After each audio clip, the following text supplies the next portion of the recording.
Le souffle de la SP98, elle était là, fine et fière, silhouette d'acier et de chrome, prête à mordre la route comme au premier jour. La moto confort SP98, ce nom sonne comme un vieux refrain, un air qui revient dans le vent des montagnes kabyles. Sous son réservoir brillant, le cœur bat, un moteur de temps vif, fidèle compagnon de l'aube comme du crépuscule.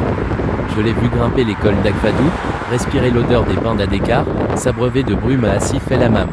Ses pneus ont roulé sur la poussière rouge, sur l'asphalte noirci par le soleil, et sur les routes mouillées où la pluie dessinait des perles. Ses sacoches noires ont porté des outils, des papiers, parfois un bout de pain, parfois des secrets. Elle connaît aussi le chemin de l'hôpital, celui que mes mains suivaient chaque matin entre 25 et 28 ans, quand les villageois dormaient encore et que seul son moteur brisait le silence. Elle a vu les levées de soleil depuis la selle, elle a senti le froid du petit jour mordre les doigts, elle a goûté la chaleur des après-midi d'été où la route se plisse dans la chaleur comme un mirage. Puis vint le temps du repos, du silence dans le garage.